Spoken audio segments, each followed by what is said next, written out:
warahmatullahi wabarakatuh. Perkenalkan, nama saya Tri Puji Lestari, calon guru penggerak angkatan 6 dari SMA Negeri 1 Ampana Kota, Kabupaten Tojo Una-Una.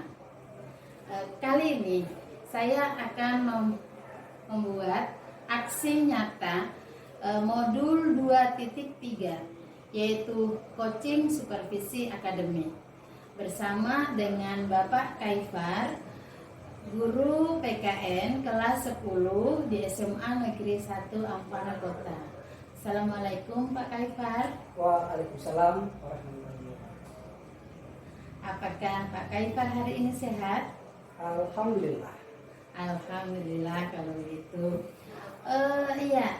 Begini Pak Kaifar, saya lihat kemarin Pak Kaifar chat mau ketemu. Iya. Apakah ada yang ingin Bapak bicarakan?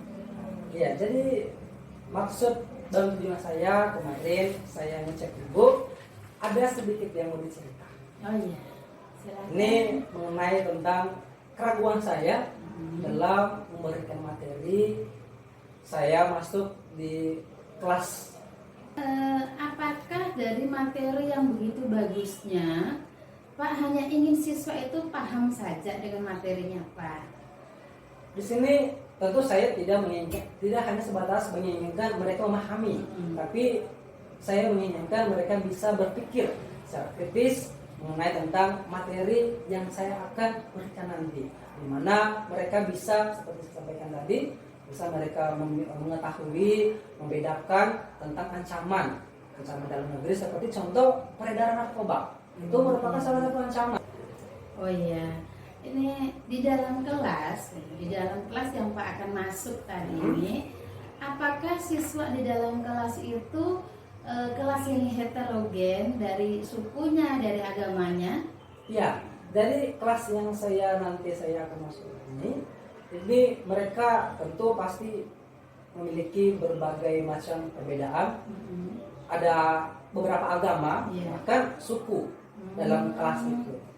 Jadi dan itu bisa memicu terjadinya rasisme, saling mengata-ngatai seperti itu.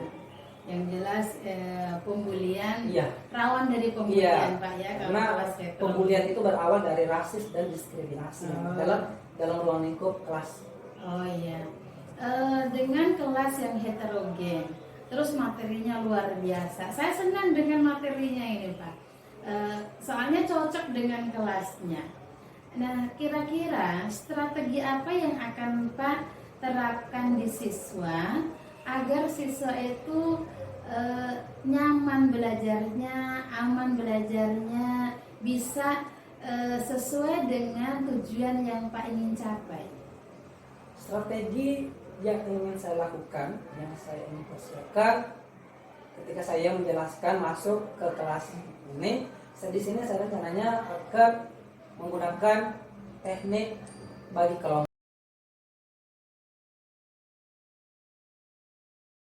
Ada yang apa ya? Ada. Semua sakit. Sakit dan kapan? Hari Minggu. Ini yang kemarin ikut kegiatan hari Minggu. Mendaki itu tidak? Tidak. Bisa. Jadi semoga yang sakit hari ini diberikan kesembuhan. Jadi sebelum kita mulai KBM, sebaiknya kita berdoa terlebih dahulu supaya diberikan kemudahan dalam menerima materi. Saya memberikan materi, kalian menerima materi. Doa sesuai dengan agama dan keyakinan kita. Doa dimulai.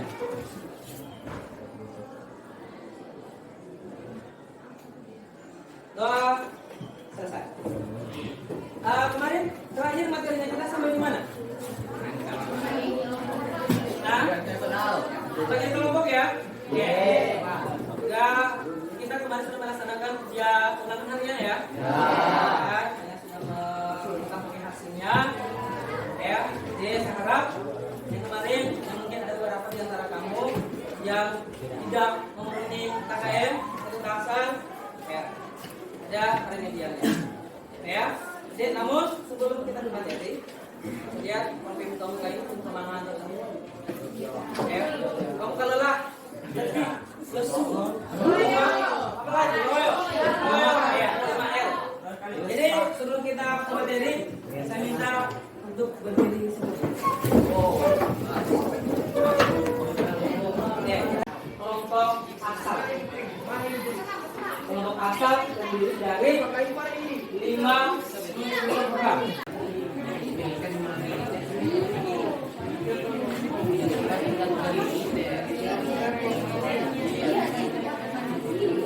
Mana? Dua.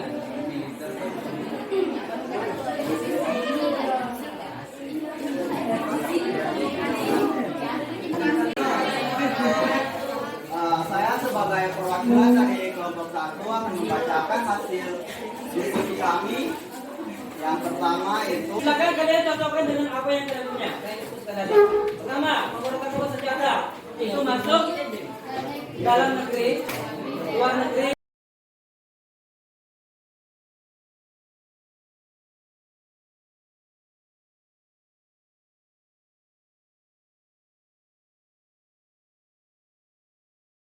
Coaching ya tentang hasil dari observasi kemarin, karena ada sedikit catatan dari saya untuk pembelajarannya Pak Kaifar.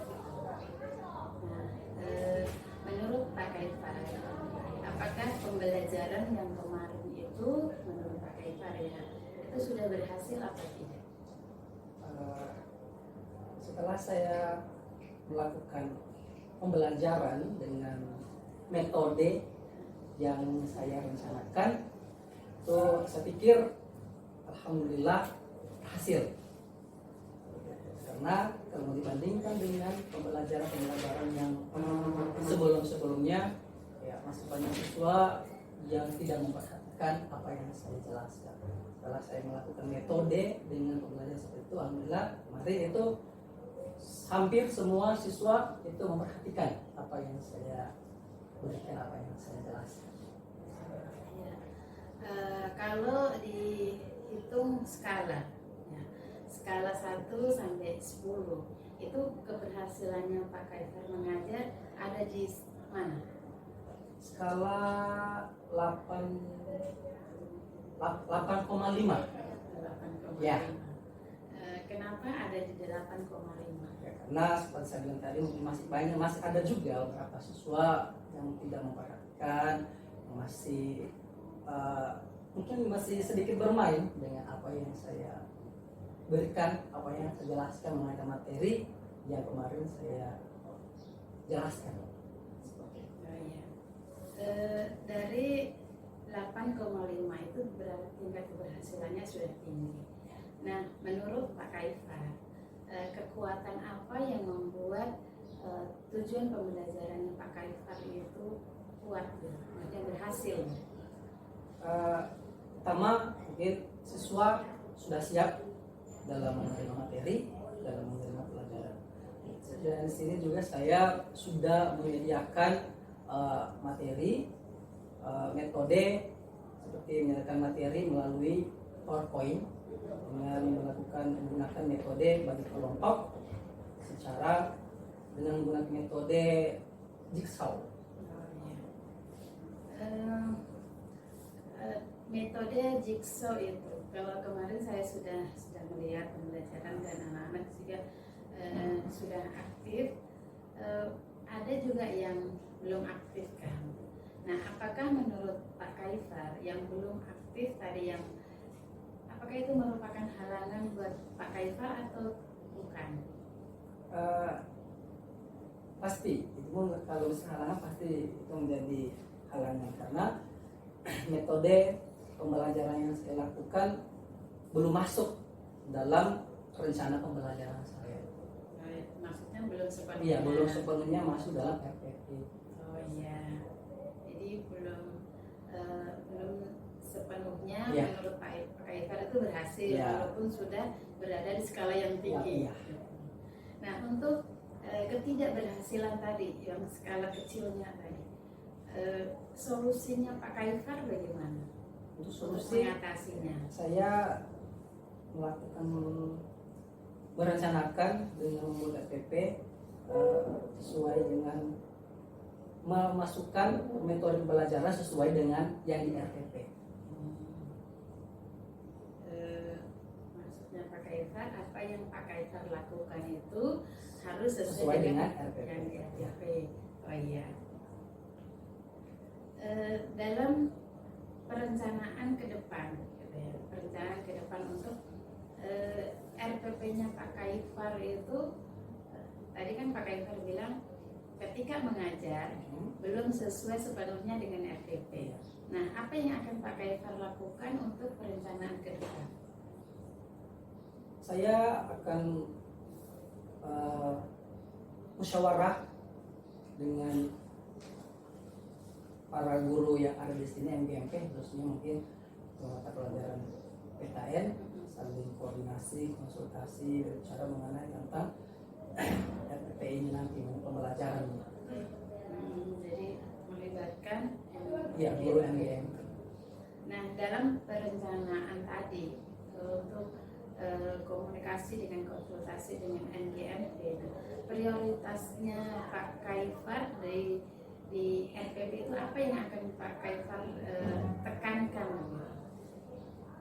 Jadi di sini saya berharap siswa selain paham, mengerti dengan apa yang saya jelaskan, di sini saya juga menginginkan siswa itu lebih aktif, berpikir secara kritis mengenai tentang apa yang saya jelaskan, bukan hanya berpikir secara kritis, tapi bertanggung jawab dengan apa yang saya berikan dan bisa diimplementasikan mengenai tentang materi yang saya jelaskan, bukan hanya di dalam lingkungan sekolah tapi juga dalam kehidupan sehari-hari di luar dari sekolah. Iya.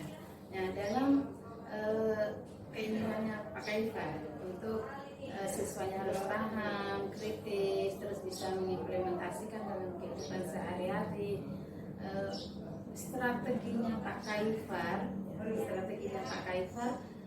itu kan nanti di kelas. Nah, untuk strateginya Pak Kaifar untuk RPP-nya ini bagaimana? Untuk strateginya seperti saya bilang tadi, saya akan mengajak guru MGMP sesama guru mata pelajaran PKN untuk merancang membuat RPP yang kami gunakan implementasikan dalam pembelajaran. Oh ya, ke MGMP Pak ya. Ya. Kira-kira itu dalam pembuatan RPP itu kapan akan dilakukan?